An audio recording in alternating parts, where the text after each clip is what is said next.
राम राम मंडळी, पुन्हा एकदा छानशा आणि छोट्याशा ब्लॉगमध्ये तुमचं सर्वांचं खूप खूप स्वागत आहे। तर आज मी तुमच्यासाठी सगळ्यांची फेवरेट आणि भरपेट अशी रेसिपी शेअर करणार आहे। सो व्हिडिओ शॉर्टपर्यंत नक्की बघा। त्यासाठी मी रात्रभर हे हिरवे वाटाणे भिजत घातलेले आहेत आणि सकाळी 4 ते 5 शिट्ट्या देऊन कुकरमध्ये उकडून घ्यायचे। त्याच्यामध्ये स्वच्छ 2 बटाटे मी उकडायला टाकलेले आहेत। इथे आपण वाटण करणार आहोत।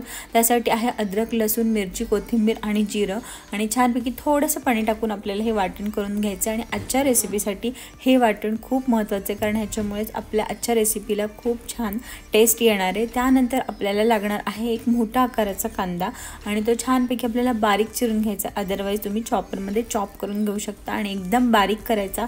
तर आता आपण आपल्या पुढच्या रेसिपीला सुरुवात करूया। तर इथे मी मस्तपैकी फ्रेश कढीपत्ता टाकलेला आहे, 2 चमचे तेल वापरले, थोडंसं जिरं पण टाकलेलं आहे आणि त्यानंतर 1 चमचा लाल तिखट किंवा रेड चिली पावडर जी बाहेर मिळते ती सुद्धा वापरू शकता तुम्ही। ती तेलातच टाकायची, कारण आजच्या आपल्या रेसिपीसाठी तरी खूप महत्त्वाची आहे। त्यानंतर ह्याच्यामध्ये मी अद्रक लसूणची अर्धा चमचा पेस्ट टाकलेली आहे।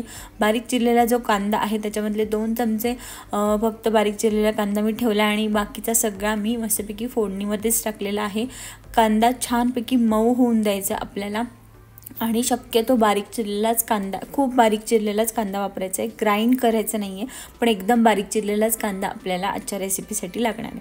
त्यानंतर आपण जे वाटण तयार केलं ते 1 चमचा मी वापरलेला आहे। व्यवस्थित ते वाटणसुद्धा कांद्यामध्ये आणि पूर्ण तेलामध्ये मिक्स करून घ्यायचं आहे। तेल सुटेपर्यंत छानपैकी ते आपल्याला परतून घ्यायचे। आज मी तुम्हाला जो पदार्थ दाखवणार आहे तो तुम्ही घरी करतच असाल, पण अशा पद्धतीने नक्की ट्राय करा। त्यानंतर इथे मी चवीपुरतं मीठ वापरले आणि छानपैकी तेल सुटलेला आहे कांद्याला। आता बाकीचे सगळे मसाले आपल्याला त्याच्यामध्ये टाकायचे। तर इथे मी वापरलेला आहे गरम मसाला, धना पावडर, जिरा पावडर आणि घरचा लाल मसाला, असं सगळं, थोडीशी हळद, असं सगळं टाकलेलं आहे आणि व्यवस्थित आपल्याला ते परतून घ्यायचं आहे।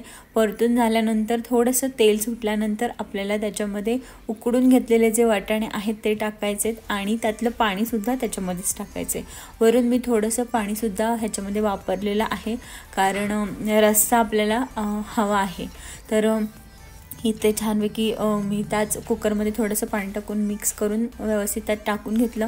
उकळी व्यवस्थित येऊन द्यायची। 5 ते 7 मिनिटासाठी आपल्याला हे छानपैकी शिजवून घ्यायचं आहे आणि ऑलरेडी तेलामध्ये आपण मसाला टाकलेला असतो, त्याच्यामुळे व्यवस्थित त्याला आरामात एंडिंगला तरी येते आणि ते बघू शकता तुम्ही, छानपैकी आपल्या आजच्या पदार्थाला तरी आलेली आहे। आता पुढचा पदार्थ करूया, तो पण सोप्पा आहे। तेलामध्ये थोडंसं जिरं टाकलेलं आहे। जिरं थोडंसं तडतडायला लागलं की थोडीशी बारीक चिरलेली कोथिंबीर, आपण तयार केलेलं जे हिरवं वाटण आहे ते मी वापरलेलं आहे, त्याला व्यवस्थित तेल सुटेपर्यंत व्यवस्थित ते परतून घ्यायचे, कारण हा जो पदार्थ आहे ह्याच्यामुळेच आजच्या रेसिपीला मस्तपैकी फ्लेवर येणार आहे। तर इथे छानपैकी त्या वाटणाला तेल सुटलेलं आहे। त्यानंतर आता त्याच्यामध्ये मी अर्धा चमचा हळद टाकलेली आहे। त्यानंतर थोडंसं त्याच्यामध्ये हिंग टाकायचं। हिंग टाकल्यानंतर व्यवस्थित परतून घ्यायचं आणि हाच फ्लेवर इतका मस्त येतो, त्याच्यामुळे ही जी स्टेप आहे ना तुम्ही आजच्या रेसिपीमध्ये ती नक्की फॉलो करा जेव्हा हा पदार्थ तुम्ही कराल। थोडंसं चवीपुरतं मीठ टाकलं, मीठ टाकल्यानंतर पुन्हा परतून घ्यायचं